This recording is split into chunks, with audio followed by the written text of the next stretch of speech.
Hey everyone, welcome back to the Yossi Schmidt Show. I'm sorry for the long break, but we are back with the great Mike Davis. Mike, can you please introduce yourself?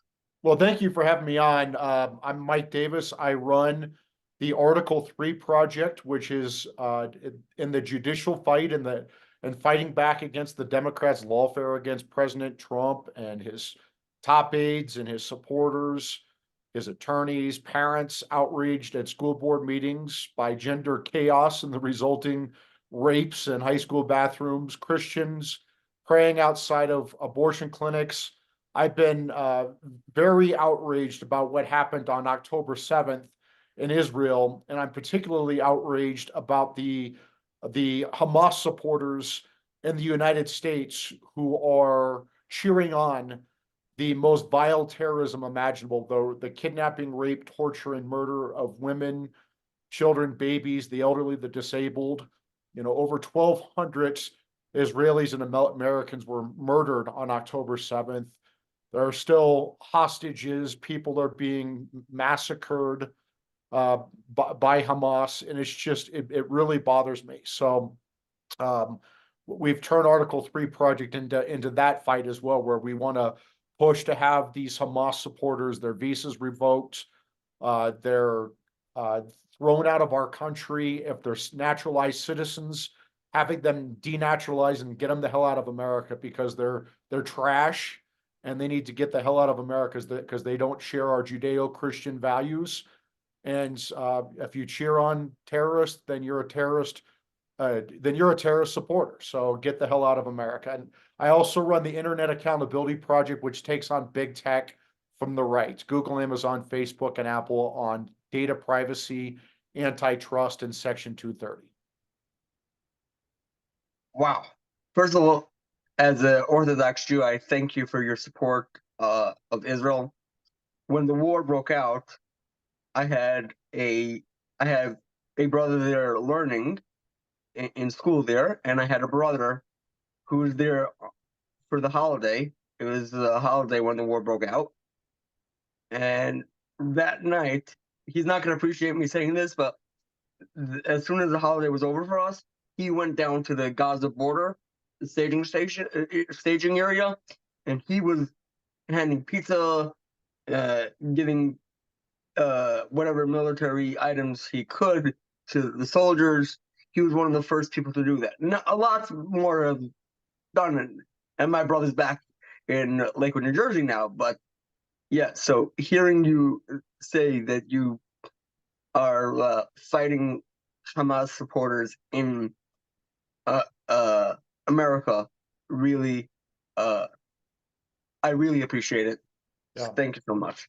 Well, America and Israel need to stand shoulder to shoulder because it's the only real democracy. Israel's the only real democracy in the Middle East, and they produce good people and good exports, including good technology and high tech, uh, high tech software programs, high tech hardware programs. They're a net exporter of good in this world, as opposed to Hamas, which uses its aid to build terror tunnels and enslaves its people in Gaza and exports rockets into Israel. We need to wipe Hamas off the map so this never happens again. We need to wipe Hezbollah off the map so this never happens again. And we need a strong president back in the White House named Donald J. Trump, because we had peace and prosperity under Trump, and there's no way in hell that these attacks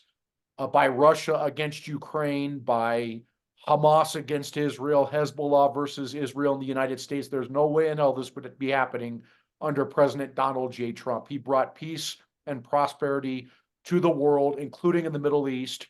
He was one of the strongest champions of Israel, moving the embassy from Tel Aviv to Jerusalem. And he was a rock solid president for the state of Israel.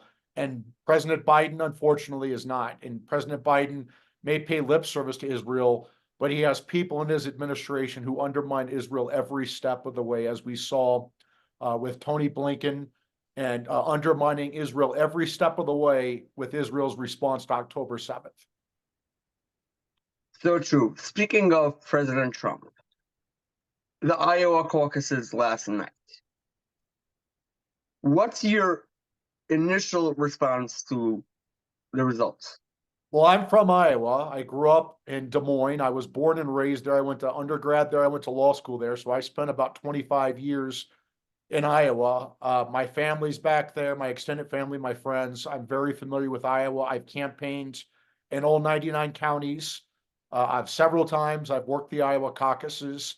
And I'll tell you what President Trump did in the Iowa caucuses was truly a feat. He won 98 of 99 counties. He won over 50% of the vote. It was a landslide. And it was when it was a record, we had a record turnout when it was record cold, right? And the only reason Trump only lost one county, Johnson County, which is this liberal enclave where the University of Iowa is housed. That's where I went to my alma mater for undergrad and law school. And it's this little left-wing whack job school. It's not little, it's a big school. It's a Big Ten school in Johnson County. Trump only lost Johnson County by one vote. So he could have easily won 99 out of 99 counties. Haley beat Trump by one vote in the People's Republic of Johnson County. And but it was a remarkable feat by President Trump. He's clearly going to win this primary. He's clearly going to win back the White House. I think these Republicans like DeSantis and Haley and the others need to bow out gracefully and get behind President Trump so we're not wasting our resources on a feudal primary that Trump's definitely going to win, and we can start focusing our resources on beating President Biden and getting him the hell out of the White House. So I couldn't agree more that we need to get President Biden out of the White House. And I'm very impressed. Impressed is not the word. Amazed, astounded by what President Trump pulled off last night. It's obvious the people want him back. It's not even a question about it. The people want him back. Like you said earlier, under President Trump, none of these attacks would have happened. So the people want him back. But were you at all shocked by Vivek, I don't know how to pronounce his name, sorry, no insult, dropping out and endorsing Trump last night, or you were waiting a couple more primaries? I thought Vivek would perform more strongly last night in Iowa. I remember, I think it was back in 2000. I'm getting my caucuses mixed up, but Rand Paul's father ran, and he had a surprisingly strong performance in Iowa. And I thought you would get a performance like that with Vivek, where he had really intense support, and they would show up when it was brutally cold.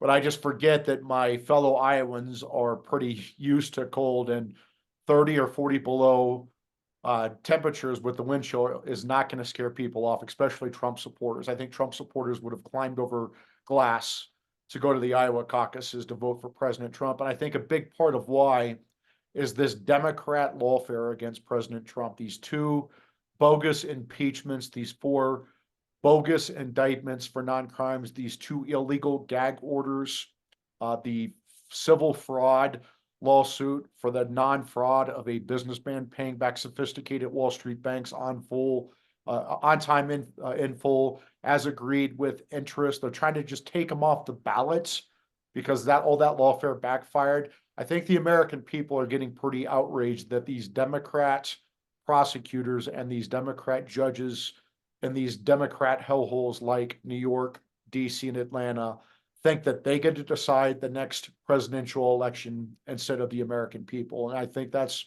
why you saw a lot of people show up in Iowa. There's this lawfare, this Democrat lawfare, this election interference. They thought that they would take out Trump or significantly weaken him for the general election. But all they've done is they've emboldened him. They've made him stronger. They've made him unstoppable.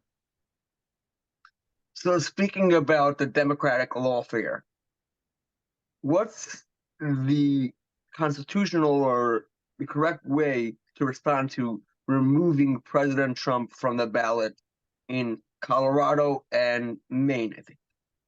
It's not constitutional what the Democrats have done here. It's very illegal. It's very unconstitutional.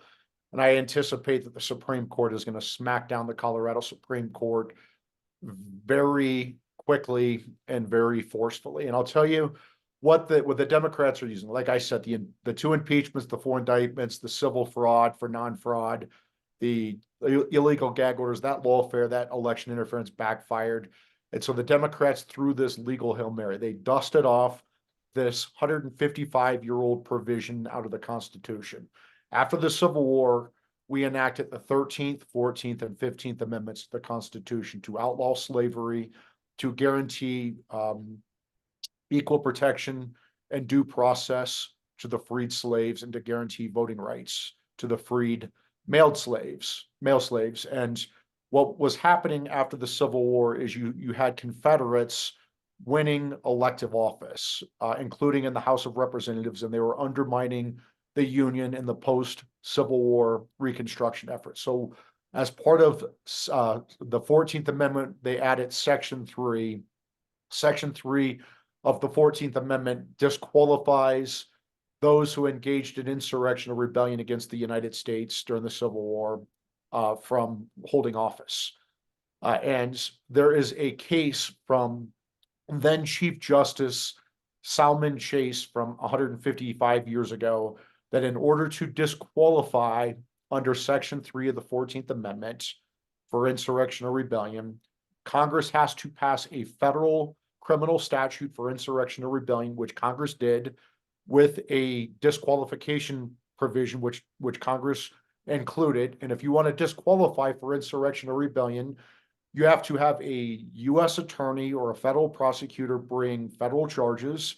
A grand jury has to indict or approve those federal charges. You have to have a federal jury find the defendant guilty with unanimously guilty with evidence beyond a reasonable doubt. That federal trial judge has to convict, and that conviction must be upheld on appeal. That is the only way you can disqualify under Section 3 of the 14th Amendment. And Democrats think that they can just have four partisan Democrat justices, operatives on the Colorado Supreme Court in a 4-3 decision, just take them off the ballot in Colorado, right? And that's just not going to fly. It's all seven justices. I live in Colorado and split my time between Colorado and DC. All seven justices out here on the Colorado Supreme Court are Democrats. They're all appointed by Democrat governors. Four of them were so wacky with this ruling that three of their Democrat colleagues wrote blistering dissents, right? So the U.S. Supreme Court took this case. The Supreme Court is almost certainly they're definitely going to slap down the Colorado Supreme Court. It should be 9-0 if the three Democrat appointed justices have any sense of justice and the law whatsoever. But this could be a 6-3 or a 7-2 case. I think Elena Kagan will at least understand how crazy the Colorado Supreme Court acted here by just taking Trump off the ballot, how anti-democratic that is. The Democrats pretend like they're saving democracy by destroying democracy. And the case that's even more egregious is you have this goofball Maine Secretary of State, this unelected, non-lawyer Secretary of State, Shenna Bellows, thinks that she can just unilaterally decree that Trump committed an insurrection on January 6th, and therefore he goes off the ballot. Think about what happened on January 6th. January 6th was a lawful protest permitted by the National Park Service that devolved into a riot. How many insurrectionists go unarmed into a nation's capital? How many insurrectionists get to the Senate floor of a nation's capital, walk through velvet ropes, follow police direction, take selfies, and don't burn down the damn place? It was a lawful protest that devolved into a riot. It was not an insurrection. And if it were an insurrection, the Democrats, the January 6th Democrats, and the Biden Justice Department, including Jack Smith, both of which spent tens of millions of dollars investigating January 6th, hunting for evidence of insurrection, would have found that evidence, and they would have charged Trump with insurrection or aiding insurrection or conspiracy to commit insurrection.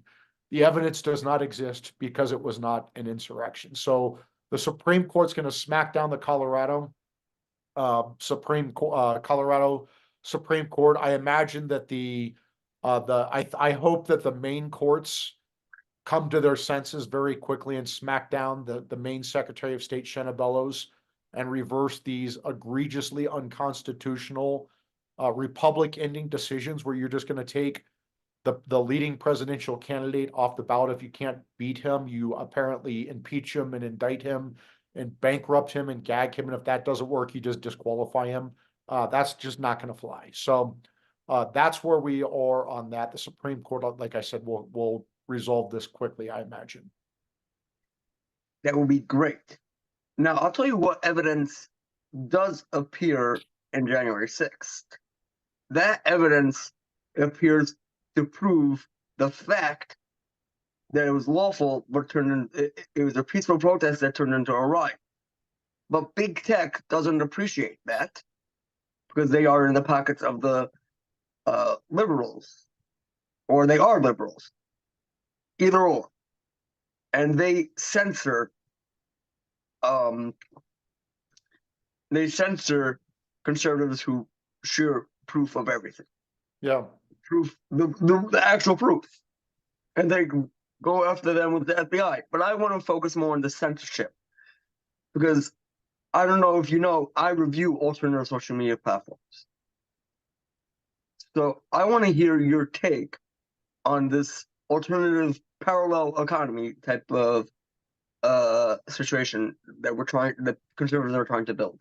Well, it's going to be hard to do, and I'll tell you why. It's because Google, Amazon, Facebook, and Apple have gatekeeping power over information and commerce in the United States and frankly around the world. These are trillion-dollar big tech monopolists, and they control the internet. And thank God for Elon Musk, who spent $44 billion on this terrible investment called Twitter that's now called X, because otherwise we wouldn't have free speech right now in this country. We would have Twitter and Google and Facebook and Apple censoring, silencing, deplatforming, canceling. The problem with these alternate platforms, it's hard for them to get off the ground. Look what happened with Parler, right?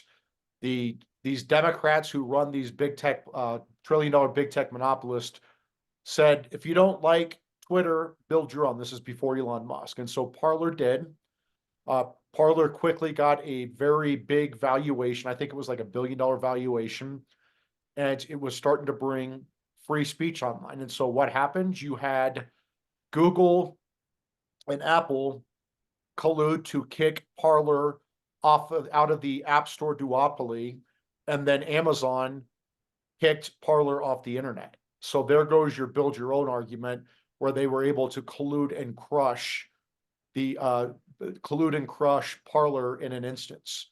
Like I said, thank God for Elon Musk, but we can't rely on benevolent billionaires like Elon Musk for free speech in this country. We have to do more than this. We have to update our century-old antitrust laws and break up big tech. The whole point of these antitrust laws, the Sherman Act, the Clayton Act, it's law enforcement. It's not regulation, it's law enforcement. It's the opposite of regulation. You are targeting these anti-competitive tumors on the free market. You're breaking up Google, Amazon, Facebook, and Apple so we can actually have competition. We can actually have startups like Parler and other parallel social media platforms to which you're referring without them getting crushed, right? And it's important that we do this. We actually, this is the one, I've been very critical of President Biden, but I think the one area where I think President Biden is getting it right is with his antitrust law enforcement. He appointed two good people to run the Federal Trade Commission with Lena Khan, and then he picked a very good person to run the Justice Department's antitrust division. And these two antitrust law enforcement officers, the top law enforcement cops or the top antitrust law enforcement cops, are doing a very good job of holding big tech accountable. And they're actually working with Republican state attorneys general and Democrat state attorneys general to finally hold these big tech monopolists accountable. Google, Amazon, Facebook, and Apple. They have too much power, and they use their power to abuse the market, abuse competition, abuse their consumers. And that's why we have these antitrust laws on the books for 100 years so we can target these tumors. You hear Facebook calling for regulations. Of course, Facebook wants regulations because they're entry barriers to startup competitors, and it's a rounding error for Facebook to hire the lawyers and lobbyists and other types of people, accountants. You need to comply with these government regulations. These startup companies can't afford that. So that's why you hear trillion-dollar monopolists calling for regulations. What we need is to update and enforce our century-old antitrust laws and break up Google, Amazon, Facebook, and Apple. Google should not own YouTube. Facebook should not own Instagram. We need to break up these big tech platforms. So we need them to be separate entities, separate companies, separate everything. Yeah, let me give you an example why. If Google competed against YouTube instead of acquired YouTube, right? When they have this, 90 some percent market share of online search, if they competed instead of acquired, if Google competed against YouTube instead of acquired YouTube, there's no chance that Google would be censoring conservatives and others with whom Google disagrees because they'd be competing for their business. When you don't have to compete for their business, you can abuse them, like censoring them, like deplatforming them, like canceling them. That's what monopolists get away with because they don't have competition. Makes complete sense. So, but it doesn't look like we're going to get them to be broken up anytime soon, right? Well, that's not true. We have lawsuits right now in the works, and there's a lawsuit by the Biden Justice Department that's breaking up Google's online advertising monopoly, and that's the silver bullets. Google is the worst monopolist of the four of the big tech monopolists: Google, Amazon, Facebook, and Apple. It's really in that order. And Google's the worst of the worst. And Google gets its money by, so what everyone thinks, oh, well, we have free Gmail, we have free Google searches, we have free Google Maps, free Google everything. Well, guess what? They're not $1 trillion monopolist by giving out freebies. What they do is they give you cheap phones and free programs to use because they are a surveillance company, and they gather as much data as they can on us, including our searches, our movements, what we say, what we hear. They gather as much as they can on each one of us, and they make digital dossiers on each one of us, and then they sell those digital dossiers to advertisers, right? And they control the online advertising market. They control the buy, sell, and trade side of that online advertising market. They are a monopolist with online advertising, right? If you break up that very lucrative online advertising market that Google monopolizes, that is the silver bullet. That's how you break up big tech's monopoly power. That's how you break up Google's behemoth power to control information and commerce around America and around the world. And so the Biden Justice Department, the Antitrust Division, is pursuing that now. The other group I run, the Internet Accountability Project, in addition to the Article 3 project, we strongly support this lawsuit.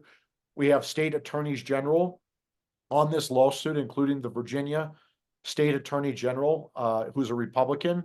So it's a very good thing. And if this lawsuit is successful, we're going to go a long way into breaking up Google's online advertising monopoly and therefore their ability to control information and commerce.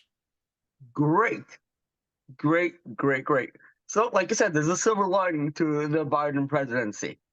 This is the only thing that I think Biden is doing right, is his appointments of two really good antitrust cops to help him run his two antitrust components in the federal government. Quick question: does a VPN help save us from being the product from big tech? Well, I don't know if it's the VPN that does it or not, because it's just Google controls search. Google, they have an online monopoly on search. They have an online monopoly on ad tech or advertising. They have a monopoly on a lot of different products in the online market, right? And that's the issue, is to break up Google's monopoly. I mean, Amazon is also a behemoth, but Amazon has way too much power. They you know, they not only do they have the online marketplace pretty well dominated, they're starting to take over like Whole Foods and medicine. Like they acquired Whole Foods, they acquired One Medical, so they have our medical data. You have Apple that controls the half of the online app store duopoly, with Google controlling the other half. So they're duopolist in the online app store duopoly, and these big tech companies just have too much power, and they use that power to break into other product markets, and it's just not a good thing when we have this concentrated power, when you have four companies control so much information and commerce around the world. Very true. Very true. Thank you, Mike, for coming on the show. I really, really appreciate it. Hopefully, we can maybe get you on the show another time to discuss more. Guys, I hope to bring back the show more consistently before February 6th. And there'll definitely be a podcast on February 6th. Thank you for having me. I really appreciate it. Only good things. And I will see you guys soon.